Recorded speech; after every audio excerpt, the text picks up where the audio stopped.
Tantra is based on South Asian philosophy and ideas, and one of which is that we operate in various realities, actually. And so we,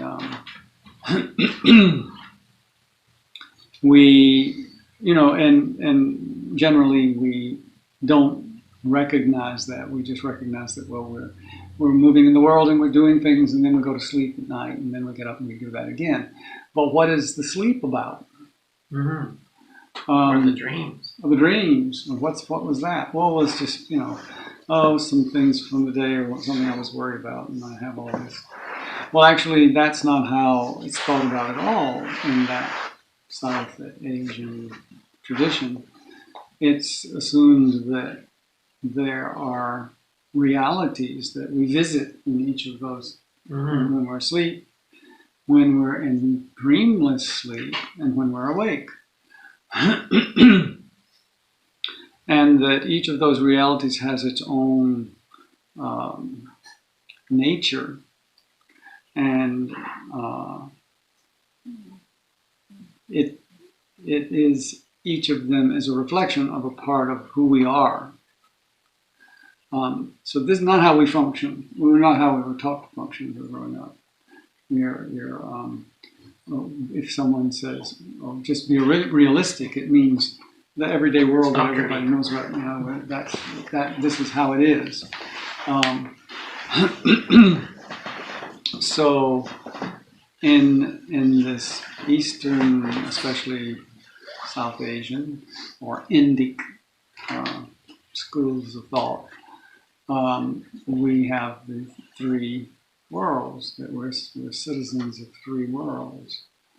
And one is the waking, and one is dream state, which is called tejas.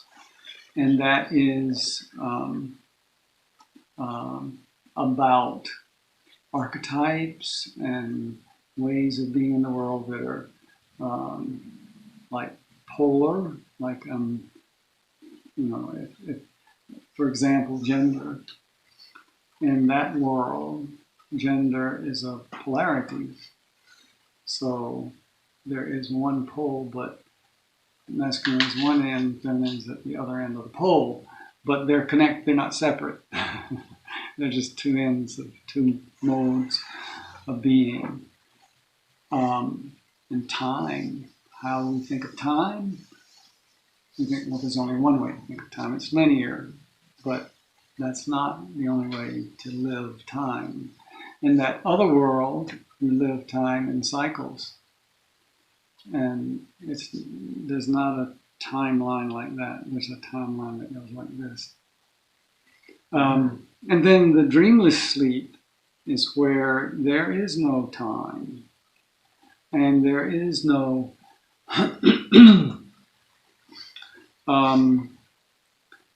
there are no thoughts really as we know them. It's not about thinking in words. There are no words. And that world, when we go into that world, it's purely about the flow of energy and the movement and the connection between things, and how that flow connects us to other people and other animals and the nature and so forth. And when you enter that world, you don't operate within time. And so we can't deal with that. we can't relate to that. So we pretend that it doesn't exist.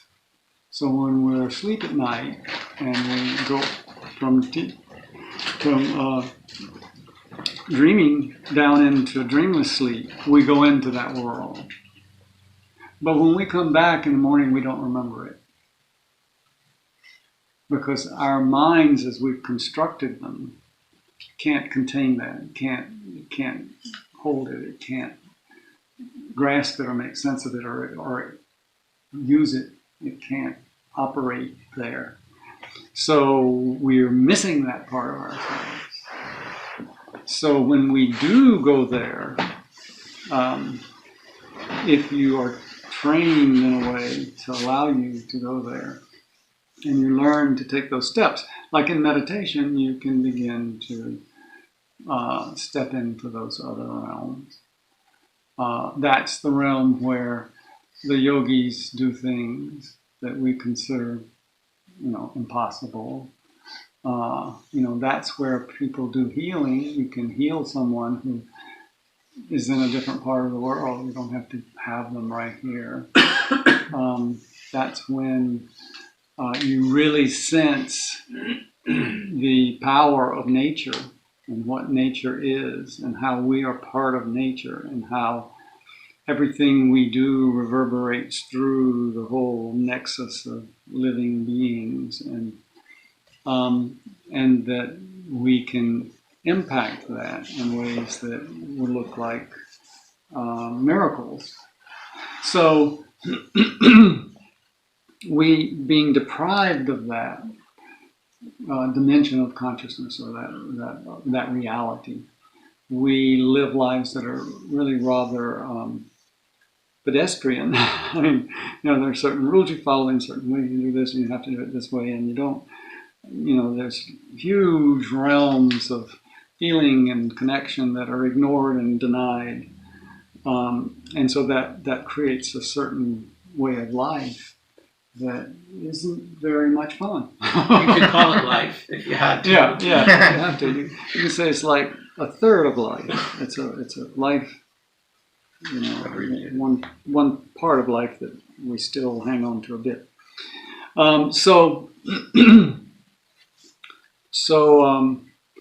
Yes, entering Tantra, going into those places and functioning through those realms has a very different, results in a very different experience of life and different ideas about almost everything.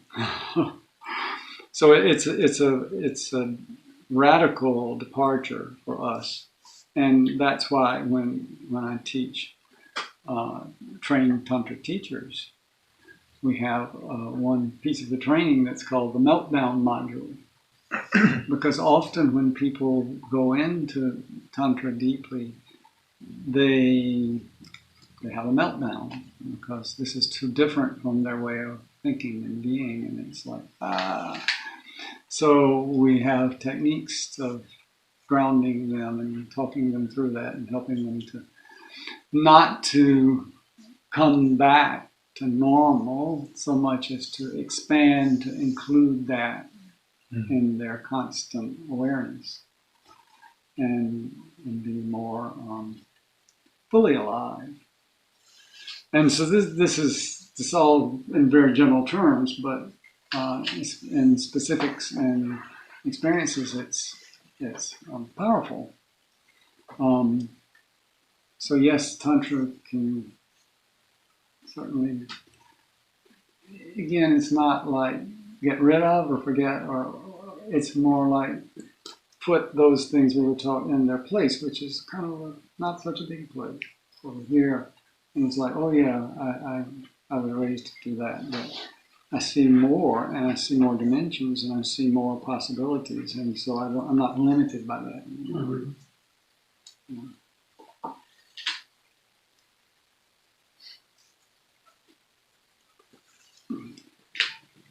Anybody want to follow up on that at all?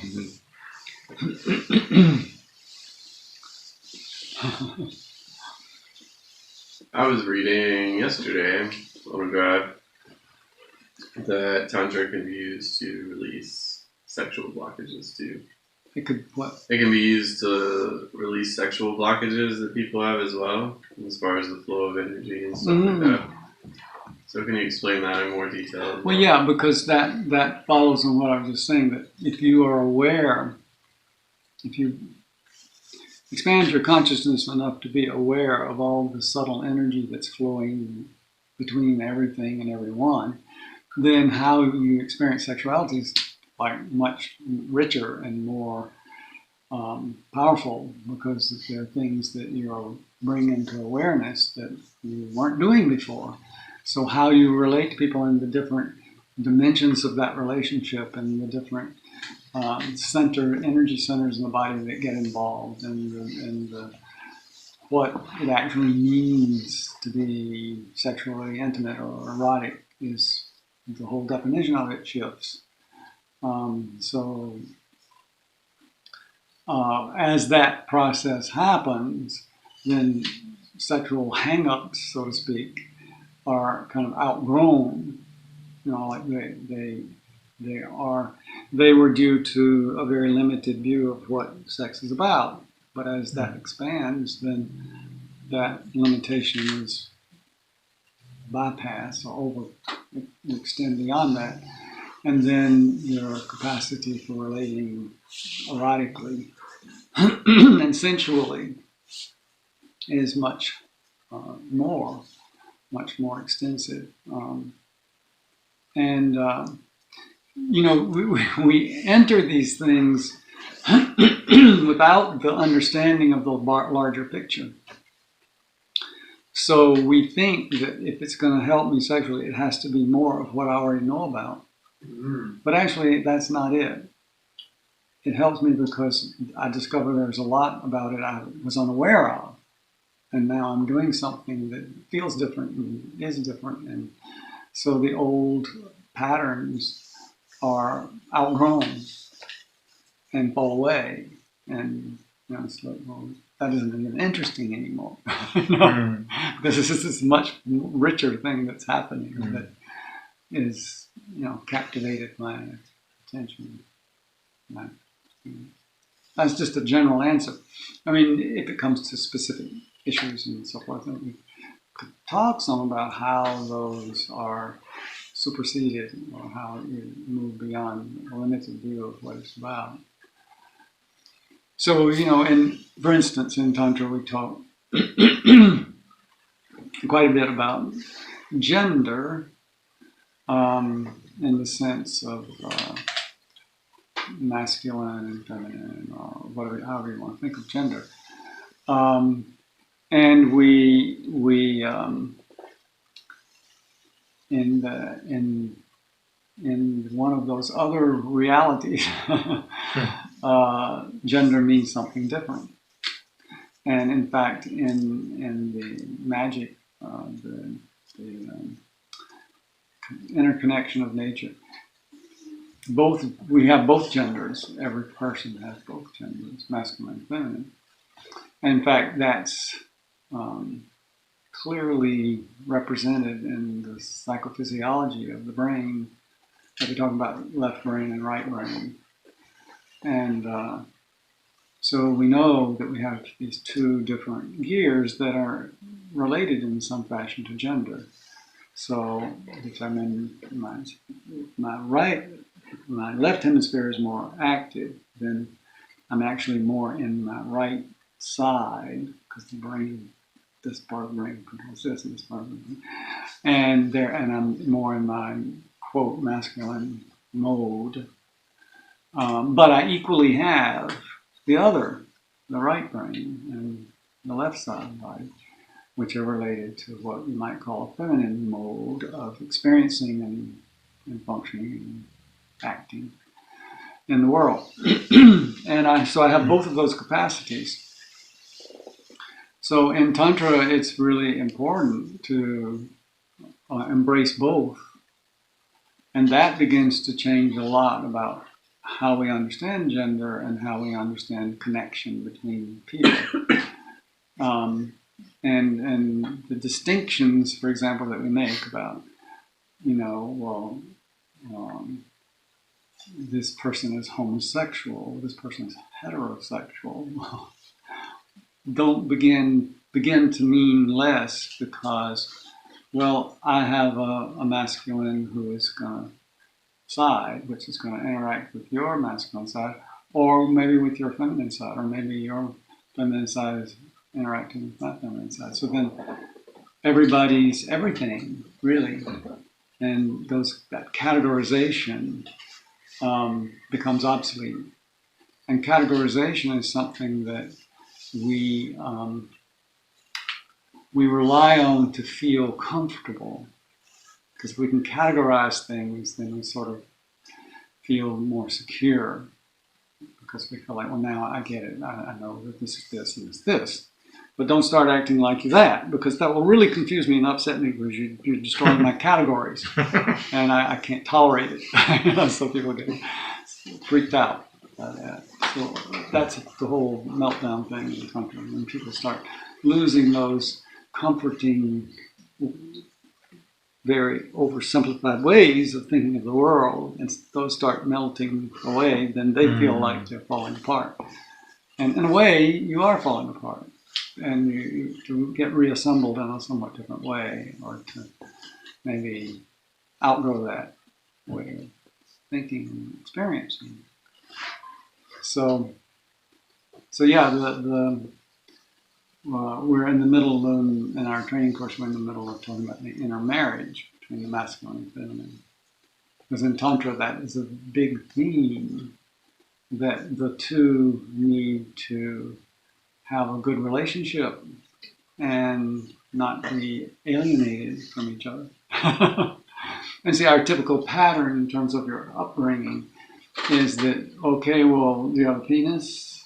I was told little boys didn't cry, or big boys didn't cry. Right. So, yeah, and that's all because you have a penis. And therefore you should behave this way, and therefore you should feel this. And you shouldn't, play with dolls, for God's sake.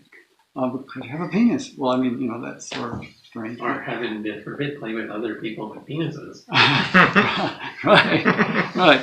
And so those distinctions were sort of hammered in, and then that cuts us off from a whole side of ourselves.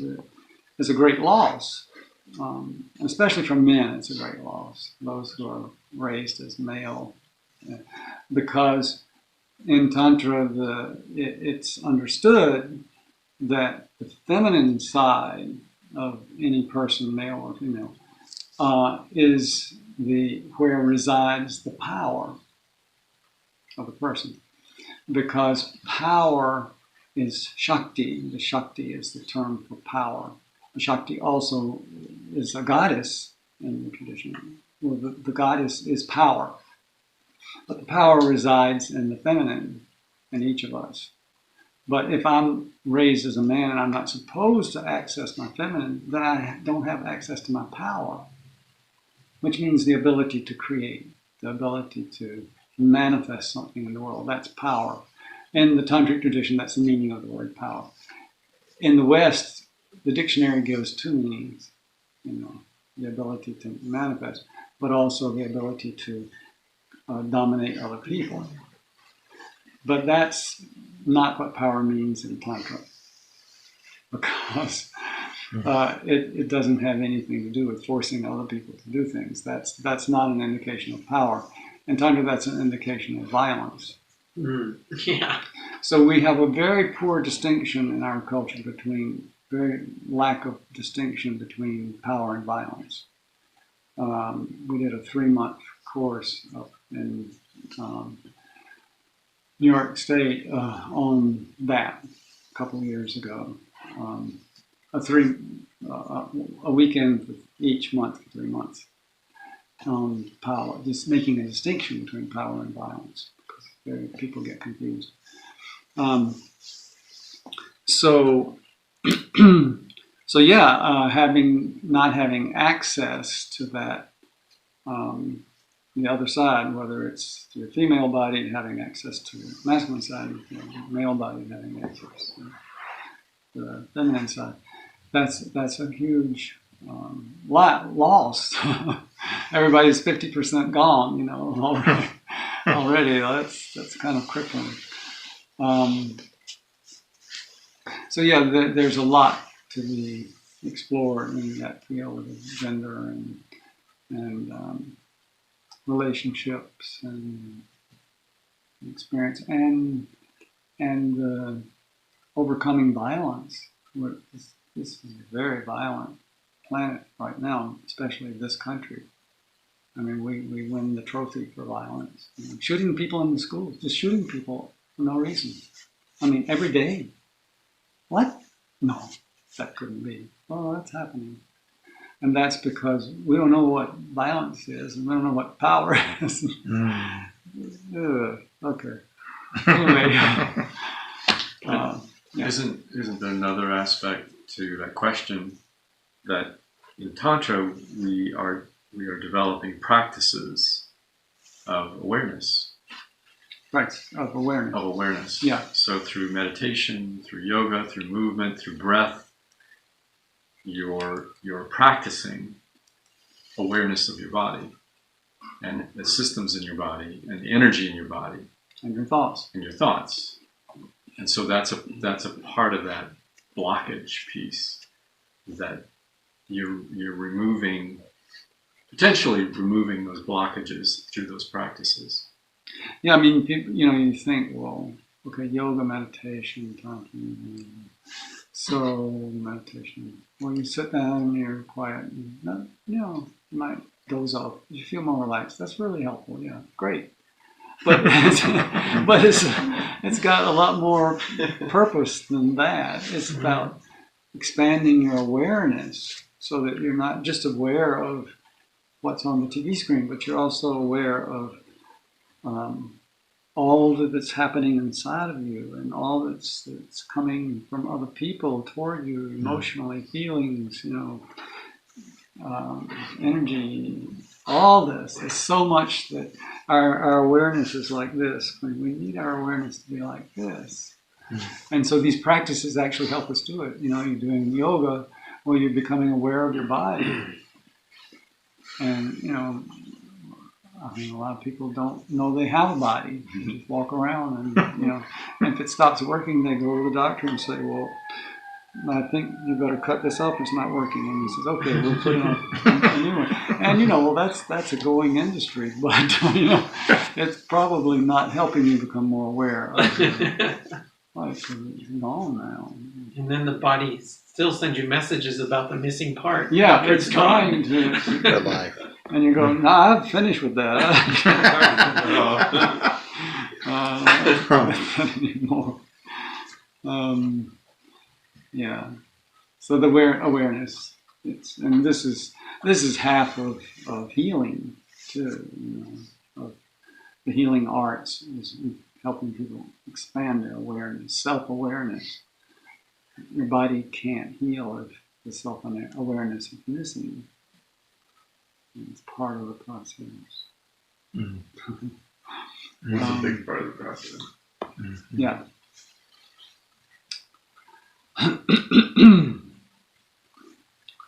So any other things people are curious about?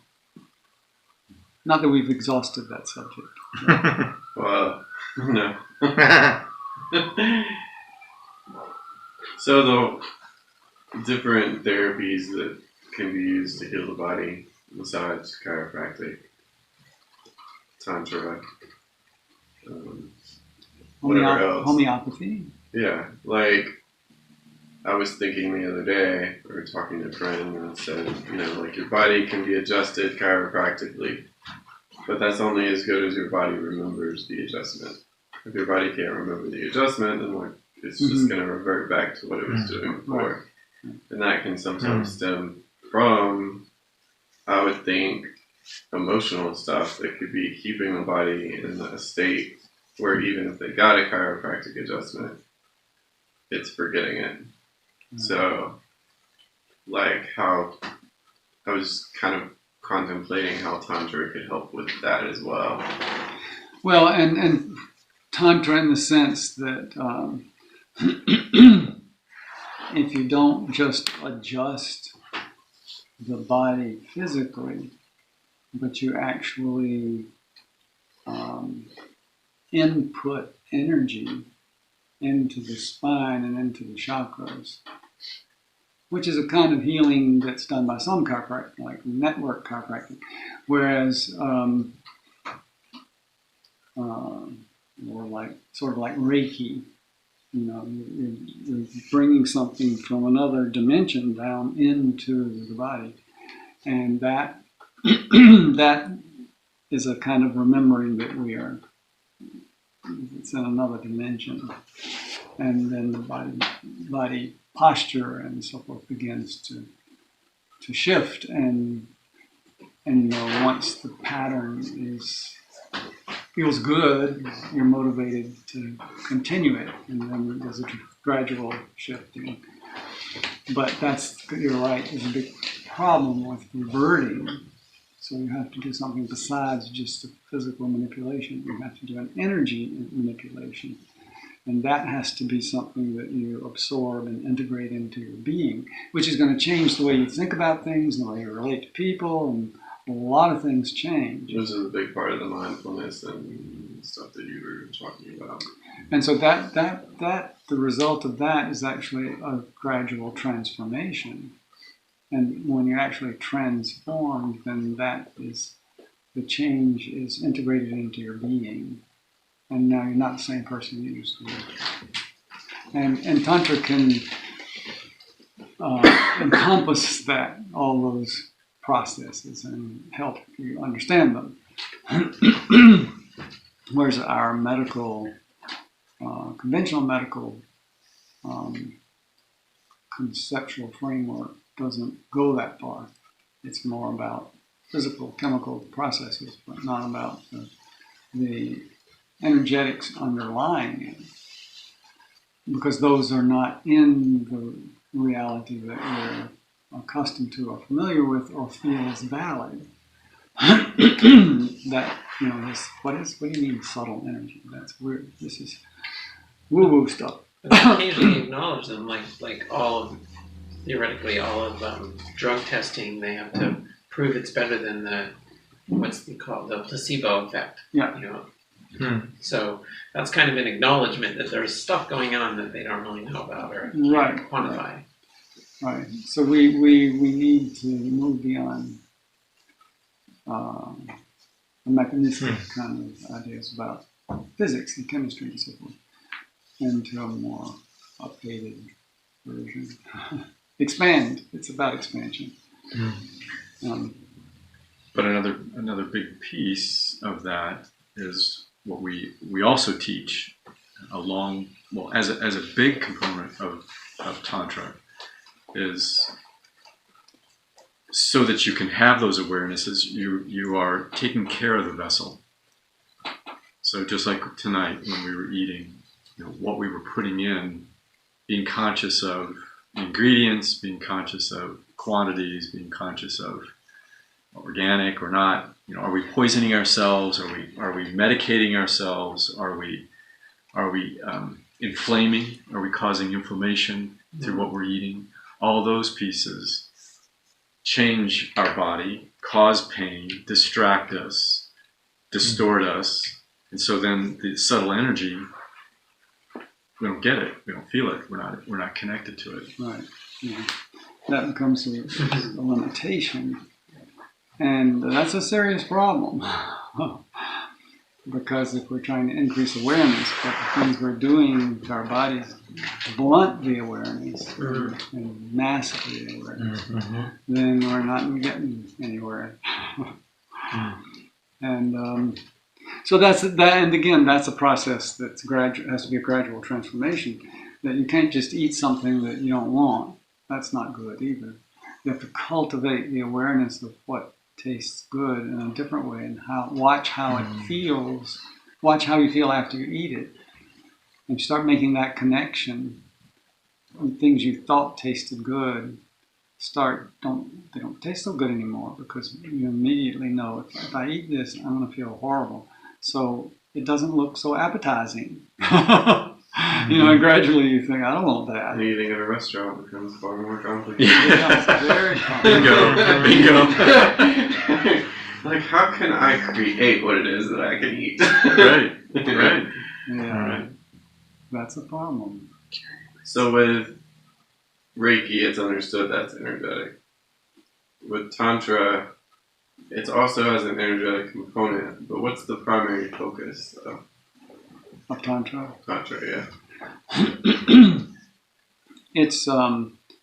It's the transformation of the human being. And it's a kind of radical expansion of consciousness.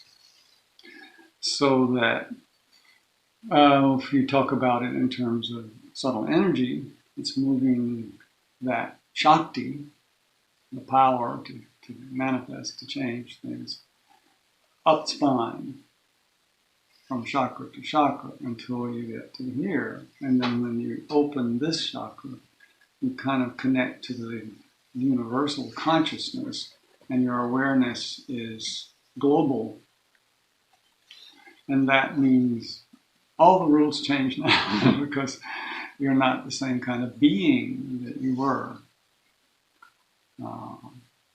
So that's kind of the, if you want to say what's the goal of Tantra, you could say that's the goal. Yeah, it's the radical expansion of consciousness and the transformation of the person that's involved, because that can't just happen without everything changing. So there's a transformative process that goes on. Generally incremental. I mean, you can read stories about people who suddenly their Kundalini rose. Yeah. Okay. Kundalini rose and opened all the chakras, and then they fall out, bliss and whatever. But that's unusual and sometimes not permanent. Again, it's like the posture you can't hold. So you can do that with LSD, or you can do that with, DMT or something. But there's still the aspect of true integration. Yeah, so you really want the process to happen gradually, and you want to integrate that into your being and let other aspects of your life shift accordingly, so that the whole process is, all of you is on board with it, not just a piece that can revert. But I'm totally on board, and there's no old me to go back to, because I've let that go. It's kind of like the memory thing again, like you were saying. If you can't hold the chiropractic, if your body can't remember the chiropractic adjustment, or muscle memory, right? It's similar. It's energetic memory of, you can get there on acid or whatever, but do you have the capacity for your body? Yeah, and I mean, my there's a story I've told, some of you heard me tell, about my teacher and one of his students who was a psychiatrist, actually, and so there is this process that tantrikas do sometimes called Shaktipat. Shakti what? Shaktipat, and that's where the teacher moves his hand and uses his own energy to shift the energy up the spine and open the crown chakra. And so, like, instant enlightenment, right? So he wanted, would you give me Shaktipat? And my teacher said, Dr. Whitaker. He said, my teacher said, well, Dr. Whitaker, I could, but no, And he said, but he kept nagging, give me Shaktipat. So he said, all right, come here tomorrow morning before you eat. So he sits him down, and he goes, and he falls over. And then later, when he comes to, he said, okay. And so you had that. What is it like? He says, I don't remember. That's what I told you. I mean, it was like, no, you haven't integrated any of that into your being. You just kind of, I can do that. But what's the point? Why? Gave him a fish, didn't show him how. You remember what? Gave him a fish, didn't show him how to get a fish. Right. How to fish, how to go fishing. Yeah, and so that's why you do the practices, and that's why you take it step by step.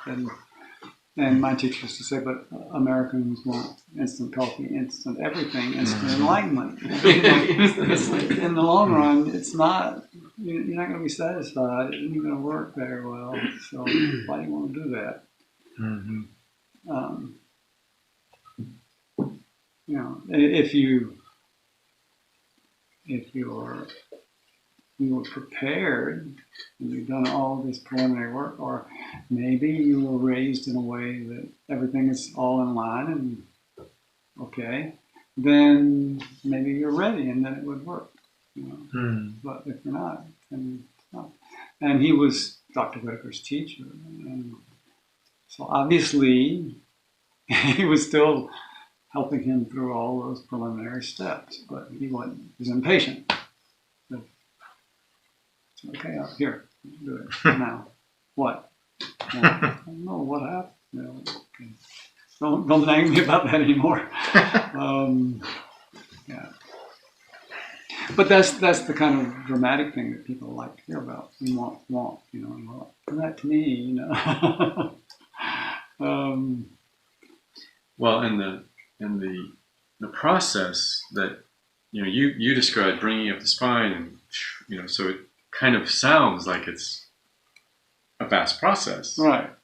But in reality, is you're bringing that energy up through each chakra, and there's work that happens at each chakra with our personality, our bodies, our being, our thoughts, our connections. So when you think about the chakras and what they mean, that's the energy and the energy of the masculine and the feminine moving through all of those places, all being in alignment, so that they can go, the energy can keep moving and going up and continue cleanly through that process to get. So has everybody seen diagrammatic representation of the Ida and Pingala, the nadis coming up around the spine like this? Yeah. And then they get up to here. The lines are called nadis? Yes, those are energy passageways, subtle energy, not anatomical passageways, but subtle energy pathways. And one connects to this nostril and the other to this nostril, and one activates this brain and one activates this side of the brain. And so they start down here and they go and they cross at each chakra. And that's the masculine and feminine sides of yourself. And they have these little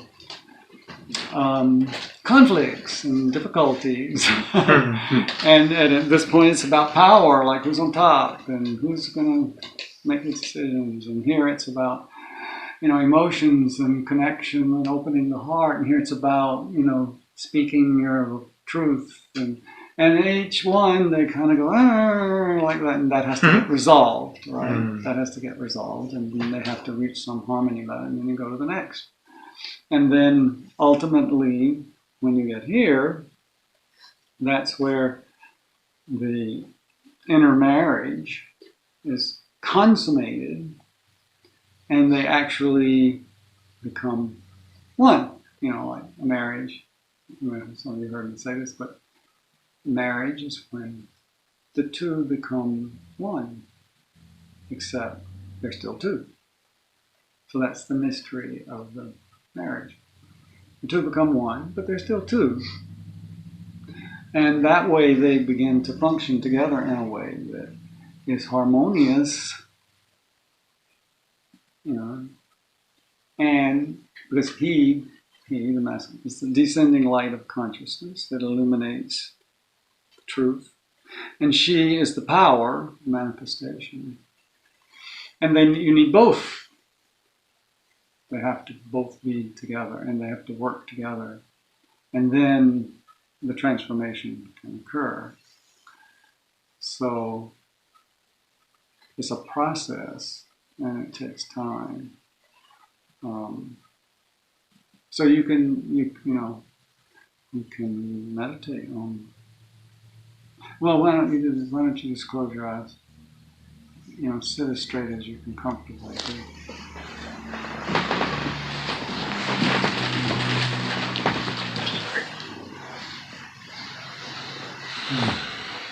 Yeah. Oh, can you turn that upper light off? Turn that off? Yeah. Yeah. Yeah. Thank you. Okay. Yeah. Just close your eyes.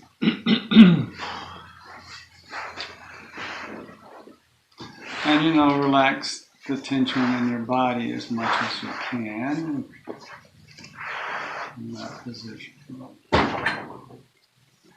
Just kind of let your shoulders relax and your face relax.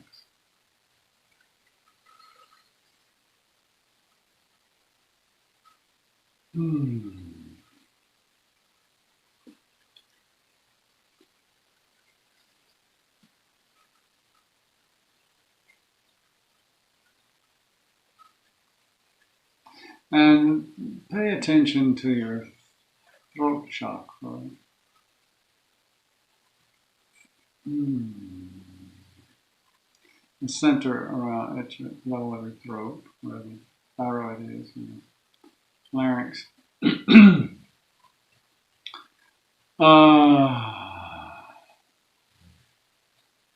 See what you notice there. Is there any tightness or irritation or discomfort, or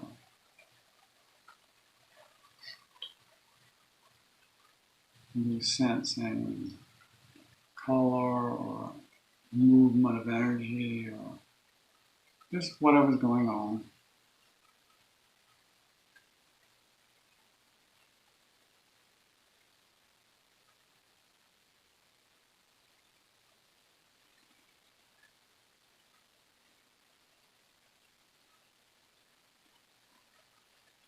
Okay, now on the next exhalation, let your attention drop down from the throat to the heart center, where your heart is.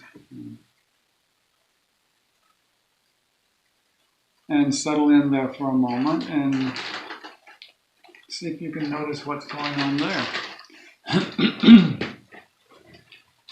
What's going on in the heart area?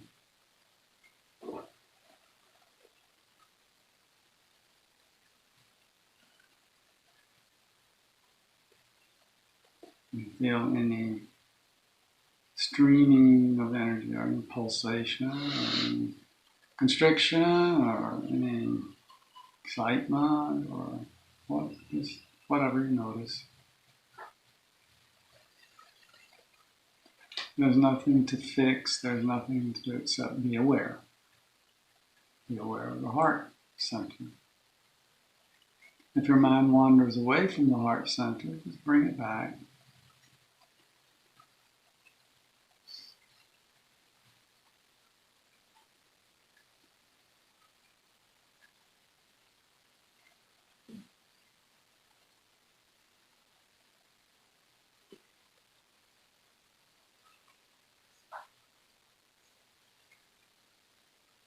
Sense of joy there, or a sense of pain there, or a sense of tightness or openness.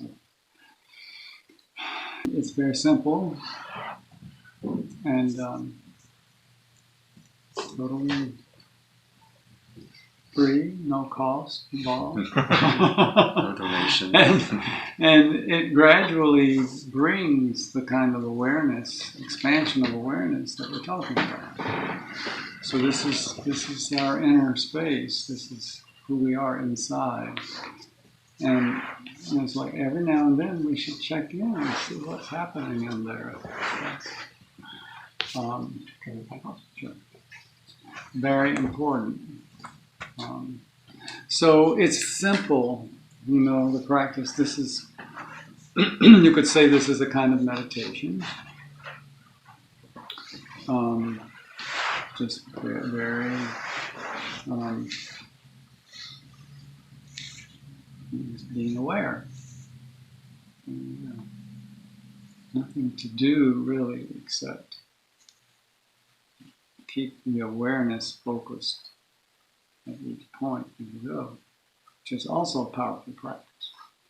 Learning to focus, because our minds, the way we've grown up, our minds are here and there, sort of Brownian movement, kind of.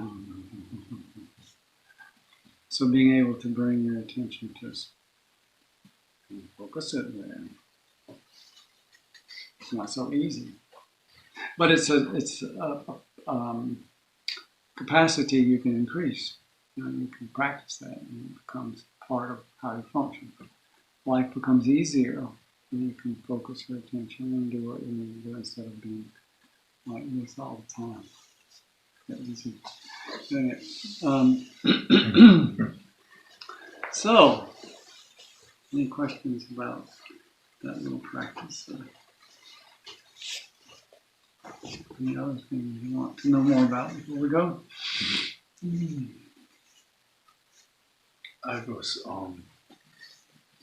I have a meditative practice for quite a while now, and one of the principles of Tantra is the power of pleasure, and healing power of pleasure. And I noticed that as I've done this longer and longer, it's much more easy to access the pleasure in my body. So a lot of times I think when people sit, we feel the discomfort, but that seems to pass. And then you had said you go in and you're looking at these spots, and then you can find an incredible amount of pleasure that you didn't even know was going on. But you got to be there, right, to do it. Mm-hmm. And you wonder about pleasure that you don't know is going on. You don't get to enjoy very much, right? Or at all. Or at all, Yeah. right? And so it's also free, pleasure. Yeah. So this is about Tantra, is that when people think it's all about sex, it's pleasure. I mean, you can have pleasure of being in your body, and that's great.